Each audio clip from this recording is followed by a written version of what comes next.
Magandang araw sa inyong lahat.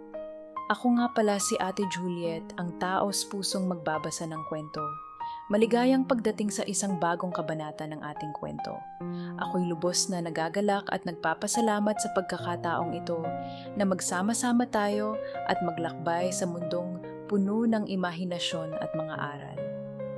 Sa mga sandaling ito, asahan ninyo ang mga kwentong magbibigay sa inyo ng saya, aral at inspirasyon.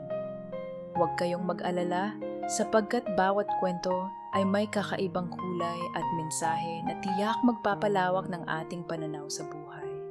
Kaya't komportable lang kayo at mag-relax at sama-sama nating tunghayan ang mga kwento na maghahatid ng bagong karanasan. Maraming salamat sa inyong pagdalo at sana'y magsaya tayo sa bawat kwento.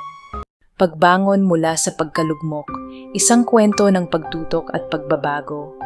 Ang pangalan ko ay Piki at ako'y isang dating call center agent na nagtatrabaho sa isa sa mga pinakamalaking BPO companies dito sa Pilipinas. Sa edad kong 26, ako ang breadwinner ng aming pamilya. Dati, kumikita ako ng halos 100,000 bawat buwan mula sa aking trabaho sa sales account. Para sa akin, isang malaking biyaya ang makapagbigay sa pamilya, kaya't nag-focus ako sa pagbuo ng mas magandang kinabukasan para sa amin. Ngunit isang araw, nagbago ang lahat ng ito nang makilala ko ang isang lalaki na magpapabago sa aking buhay. Kami ay nagsama sa loob ng ilang buwan at sa simula, tila magaan lang ang lahat. Nagsimula siyang maglaro ng mga sugal, partikular na ng scatter. Sa una, hindi ko ito pinansin dahil maliit lang naman ang mga taya niya, piso-piso lang. Ngunit habang tumatagal, napansin ko na may mga bagay na hindi tama. Isang gabi, nahuli ko siyang gumagamit ng droga. Doon ko na-realize na ang mga hindi niya pagpapakita ng tulog ay dahil sa paggamit niya ng bawal na gamot. At iyon pala ang dahilan kung bakit madalas siyang naglalaro ng scatter. Hindi lang para magsaya, kundi upang takasan ang mga personal na problema at ang epekto ng droga. Ang pinakamalungkot na bahagi ng kwento ay nang magdesisyon akong sumunod sa kanya. Dahil sa takot na mawalan siya at dahil sa malalim kong pagmamahal, pumasok ako sa parehong bisyo. Sumubok akong magdroga at magsugal. Sa isang iglap, nanalo ako ng halos 21,000, ngunit hindi ko alam na simula noon, tuluyan nang nagsimula ang aming pagkalugmok. Habang lumala ang sitwasyon, hindi lang ako natatalo sa sugal, pati ang lahat ng naipon kong pera ay nauubos. Nang maglaon, naubos ang lahat ng aking savings. Ang mga bagay na pinaghirapan ko para sa aming pamilya, pati na ang mga alaga kong ari-arian ay naibenta ko na.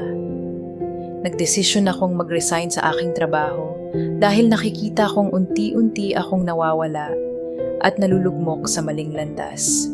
Nang mawalan na kami ng bahay at halos wala nang natirang kahit anong pag-aari, isang araw, nagpasya akong maghiwalay na kami. Tumanggap ako ng matinding saktan at mga salitang hindi ko kailanman inaasahan. Sinabi niya na ginamit ko lang siya, na hindi ko siya tunay na minahal. Pinilit kong magpatawad, ngunit natutunan ko na sa huli, ang pinakamahalaga ay ang pag-alaga at pagmamahal ko sa aking sarili. Ang utang na naiwan ko mula sa mga bisyo at sugal ay isang malaking pasanin na kailangang bayaran. Mula 2,023 hanggang 2,024, halos buong taon ko itong binayaran at dahan-dahan ay nabangon ako mula sa aking pagkatalo. Ngunit sa kabila ng lahat ng hirap, natutunan ko ang mga aral na magpapaguide sa akin sa hinaharap. Ngayon, natutunan ko ang isang bagay na napakahalaga. Walang magandang dulot ang bisyo sa buhay. Ang bawat hakbang na ginagawa natin na nakakabawas sa ating pagkatao ay nagdadala ng sakit at pagkatalo. Pero sa kabila ng lahat ng iyon, nakita ko ang liwanag mula kay Lord. Pinayagan niya akong makaalis sa relasyon at sa mga bisyo at binigyan ako ng pagkakataong magsimula muli. Tinuturuan ako ng aking kwento na kahit gaano pa kita kamahal, kung mali na ang sitwasyon, kailangan natin magtama ng landas. Hindi tayo dapat magpalugmok sa maling desisyon at hindi tayo dapat maghintay sa pagbabago ng iba. Kung tunay kang mahal ng isang tao, magbabago siya para sa'yo. At higit sa lahat, magbago siya para sa sarili niya. Ngayong 2025, handa na akong harapin ang buhay ng may bagong pananaw. Wala nang bisyo, wala nang sugal, at higit sa lahat, natutunan kong pahalagahan ang sarili ko at ang aking pamilya. Naway magsilbing aral sa lahat.